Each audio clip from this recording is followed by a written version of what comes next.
Hello there, good to see you. A very crucial issue comes to mind this midday. Talking about when there's an incident and you get to see people try to take, laws into their hands in an attempt to seek justice.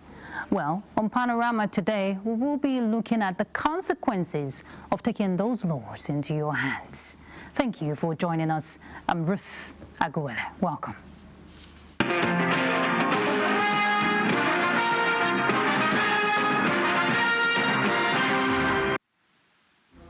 Following the screening and confirmation of all the 7 ministers by the Senate, they're set for swearing-in ceremony at the presidential villa in Abuja. Our State House correspondent, Musbahu Danwahab, who is keeping an eye on the event, reports that President Bola Tinubu is to preside over the brief swearing-in ceremony. We'll bring you much details in subsequent bulletin. The Court of Appeal has ordered the unfreezing of the former Chief Justice of Nigeria, Justice Samuel Walter Onogen's bank accounts in Standard Chartered Bank, Wuse, Abuja. This was after the court discharged and acquitted Onogen from the charges preferred against him in 2019 for not properly declaring his assets, leading to his removal from office and the freezing of Onogen's bank accounts. The consent judgment is the outcome of settlement terms reached by counsel to the federal government and the former CJN. The former Chief Justice of Nigeria had challenged his conviction and removal from office at the Court of Appeal.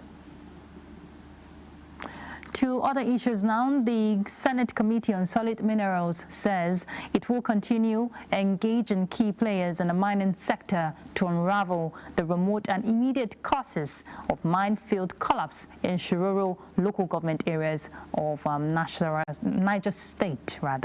Chairman of the committee, Ekong Samson, stated this at the Government House in Minna during an assessment visit to the state. Let's hear from National Assembly correspondent Isa Mohammed. The recent minefield collapse in Shiroro, during which workers lost their lives, was brought to the attention of the Senate through a motion from Senator Sani Musa, leading to a resolution to investigate the incidents. The committee expressed sympathy over the tragedy with an assurance to uncover the line of fault for appropriate action. Mining safety in Nigeria, the safeguards being put in place. And as a Senate, we became even more determined to put in measure such safeguards that will prevent a reoccurrence. Any mining exploration that will take place without adequate safety and health and hazardous standards in order to curb such incidents, any leader will be very, very interested to seeing that he hold that area carefully. Niger State Governor Muhammad Umaru Bago says his administration insists on responsible mining practice for sustainable operations and well-being of the citizenry. Artisanal mining has cost us a lot of lives. It has cost us lots of properties. It has encouraged a lot of banditry and insecurity. Companies, for instance, who would be given permission to do mining in communities will have to understand that there are post-mining effects.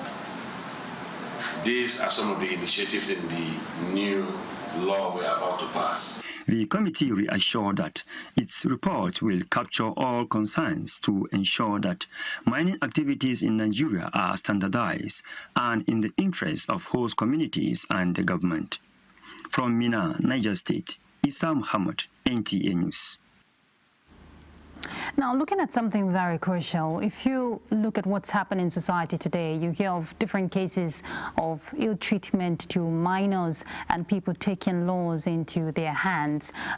Some time back on NTA's Newsline program, there was a report of a stepmother who brought, untold harm to her stepdaughter in Owerri. That happened in Owerri. Well, we want to discuss consequences of taking laws into your hands, but before that, we just want to refresh refresh your memory. Let's see that report again. Amarachi Emmanuel and the sister have been living at the Nekede area of Owerri with their father and second wife, whom he married in 2019 after the death of his first wife in 2018. Painfully, Amarachi and her sibling were subjected to all kinds of inhuman treatment, ranging from starvation, battering, hard labor, merciless flogging, beating, torture, and other domestic violence, including lack of access to basic education.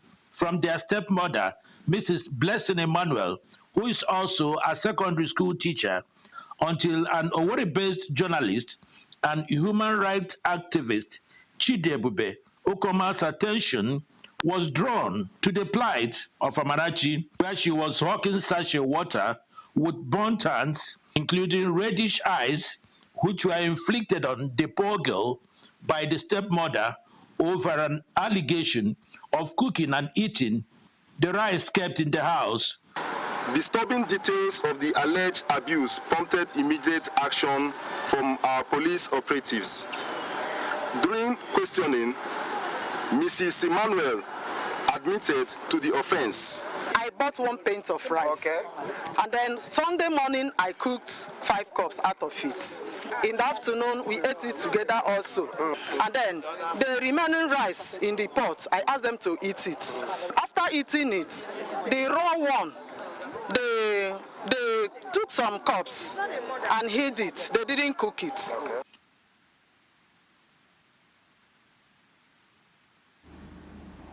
It's the confidence and audacity, you know, for me there. Let's bring in our guests, actually. Mr. Nazir Sunusi is a public affairs analyst and a legal practitioner. Mr. Sunusi, thank you for joining us. Thank you for having me. You just saw that report. You know, it's very sad what has happened to that little girl. But again, when you see cases like this, it's only natural to provoke actions from the public, you know, to want to take laws into their hands by, you know, meting the same treatment or even worse to the offender. But as a legal practitioner, tell us. Thank you for asking this important question. Let me begin with the historical context. Prior to the establishment of formal legal systems, human society existed in a state of nature characterized by violence, fear, anarchy, chaos, and so on. As Thomas Hobbes famously said, without the rule of law, human life would indeed be solitary, poor, nested, brutish, and short. So I'm not going to mince my words. Taking law into your own hand is illegitimate and it is not justifiable in any civilized society. So let me briefly highlight some of the consequences of taking law into your own hand. One, it violates the principle of the rule of law. Yeah. Number two, it violates the principle of fair trial, which is embedded in international instruments such as the Universal Declaration of Human Rights, African Charter on Human and People Rights, International Covenant on Civil and Political Rights. Even our national constitution, particularly Section 35, Sub 2, Sub 3, and Sub 4, and Section 36, Sub 1 of our constitution. So, and number three, it fosters revenge cycles. As you rightly said, now the way that her stepmother maltreated her, traumatized her, now it may provoke her family or the community to revenge. So these are some of the consequences of taking law into your hand. And apart from that, it portrays a country as a violent country. Yeah. And once a country is a violent country, foreign investors will not come to any country where they are seeing people taking law into their own hand. That is vigilantism or instant justice. So apart from that, taking law into our own hand render our laws useless. We have the enabling laws. Someone may argue that we have laws, but the police are not doing the needful, or the judiciary is not working. So, Mr. Sunusi, which brings me to this question in the aspect of civil liability. You said it's violation to the rule of law. So what would you advise people do when they, because we're seeing cases of jungle justice. It's something really common in society here. What should people do when there is an incident that may provoke, actions? Okay, let me begin by saying this. Justice cannot be achieved unless the rule of law is respected. Yeah.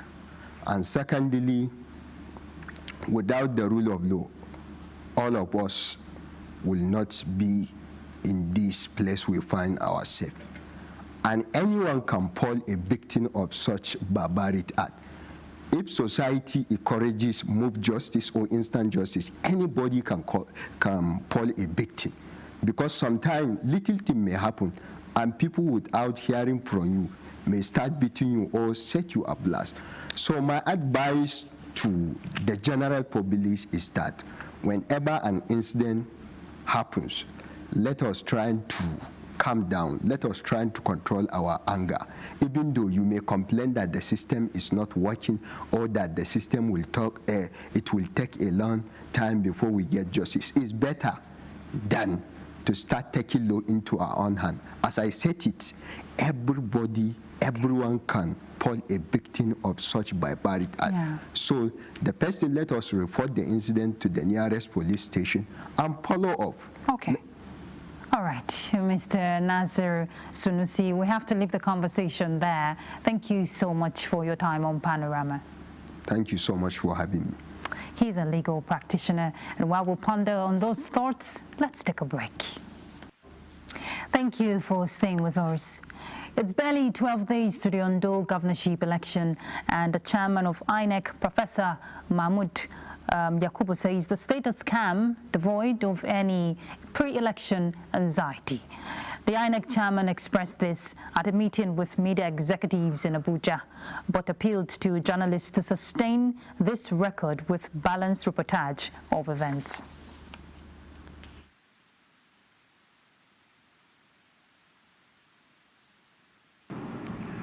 As the Ondo State governorship election approaches, I appeal to the media to intensify your accurate reportage that will ensure peaceful elections, especially now that campaign by political parties and candidates is in full swing in the state. I also appeal to you to continue to serve as a counter force against fake news, misinformation, and disinformation. I'm glad to note that there has been no major incident of election-related violence known to the Commission in Ondo State so far. However, we are aware of flashpoints in some local government areas to which we have already drawn the attention of the security agencies. The Commission is glad to announce the accreditation of 112 national and international media organizations, deploying over 700 journalists, technicians, and other personnel to facilitate their coverage of the election. The Center for Journalism, Innovation and Development is leveraging its Dubawa project to train youths in digital content development and management. The campaign, tagged Week for Truth, is being supported by the National Endowment for Democracy and the Embassy of Netherlands in Nigeria. Tokme Alabi reports.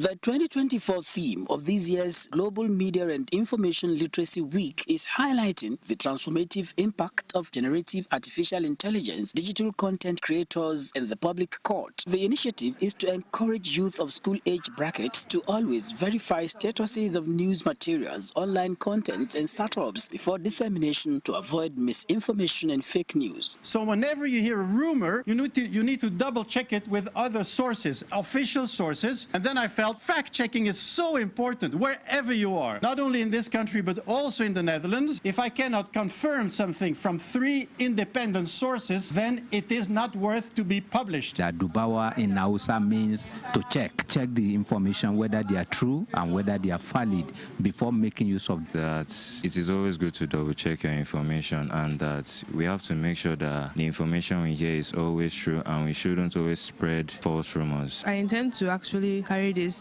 I've learned and also make use of it everywhere I go, because not everything I hear is actually true. So I have to make sure that what I'm gaining is valid. The conversation is strictly about fact-checking, and for everyone, including students, to be on the same page in the fight against misinformation for the common good of all. Since AI is a new thing, we decided that, okay, how do we use AI to solve the problem of information disorder? So I create the Dubawa chatbot, where fact-checkers, journalists, young people like the ones we just trained can use that tool to verify any kind of information. Since its inception in 2019, over 300 volunteers have participated in the campaign, with Dubawa's presence in Nigeria, Ghana, Sierra Leone, Liberia, Senegal, and the Gambia. In Abuja, Tokbe Alabi, NTA News. Kogi State has been rated among states in the north with a number of appraisal sustainable landscape interventions following prompt payment of its counterpart funds. Charles Alpha reports that the World Bank and the federal government's special implementation support team was at Angba Gully erosion stabilization site on an on-the-spot assessment. Erosion for years has been one of the major causes of displacement of people living along the corridor in Angba local government area of Kogi State. But after the Akrisal State Project Management Unit received additional 600 million naira to the 400 million naira already on ground as counterpart funding, it was no surprise the extent work has gone when the Special Implementation Support Team of the federal government and the World Bank embarked on a site inspection. We are impressed so far with the work on the ground. Our only comment will be to speed up the implementation. The quality of work done here is world class. We're happy to report that the contractor is living up to the specifications that we so designed. The project has recorded successful execution of the Safe Life for Enabo and 300 water harvesting projects for dry season farming in Angba communities. After Governor Ododo flagged off the first phase of the Community Revolving Fund, about $250,000 was disbursed to 20 CIGS in 10 communities, with a total of 208 beneficiaries. The project has also supported farmers at the watershed with 30 hand-holding tractors and irrigation pumps to increase agricultural production and income generation. Charles Alpha, NTA News. Zamfara State government, we hear, is strengthening collaboration with relevant stakeholders to effectively address humanitarian crises resulting from the security challenges bedeviling the state. Jamilu Ibrahim reports. The challenges ravaging communities across Zamfara State has traumatized many of the victims, mostly women and children. This has prompted Zamfara State government to initiate a mental health and psychological support program with a view to providing the required healthcare services to the victims. Zamfara State Commissioner for Health Aisha Muhammad Anka, represented by Executive Secretary of the State Drugs Management Agency, who inaugurated the committee in Gusau, said the initiative is in furtherance of the implementation of state of emergency recently declared in the state health sector. I urge all the members to make sure that the confidence reposed in you to work in this all important aspect of healthcare and this compound. Make sure you work hard. The mental health and psychological support program is to be implemented by the Public Health Department of Zamfara State Ministry of Health with the representation from the relevant agencies and organizations. We are having a lot of victims of banditry or kidnapped that may require mental health services as well as psychological support. There was a separate goodwill message by representatives of the World Health Organization, the Society for Family Health, the Red Cross, and other partners who all assured of their support to the initiative. A high point of the event was a presentation of an overview of the initiative by the program manager Aliyu Shehu. In Gusau, Jamilu Ibrahim, NTA News. And next is sports update. Defending champions Rivers Hoopers triumphed in the Atlantic Conference playoff, narrowly defeating their rivals Hoops and Reed 80-78 in a thrilling match at the Samuel Obemudia Stadium in Benin City. The five-time winners of the MBBF Men's Premier League preserved their unbeaten record, though they faced stiff competition from the Lagos-based opponents. The competitive nature of the game carried on into the third quarter, where Rivers Hoopers relied on three-point shots to stay ahead at 60-53, although Hoops and Reed made a determined push in the final quarter. Rivers Hoopers managed to secure the win. The Kingsmen will head back to Port Harcourt to prepare for the final 8, scheduled to take place from November 13 to 19 at the venue yet to be announced. Meanwhile, Ikorodu City FC put an end to Rivers United unbeaten run with a convincing home victory in their MPFL match day 10 clash. In Ekene, a single goal from Michael Ebe and Remo Stars 3 points against Lobby Stars.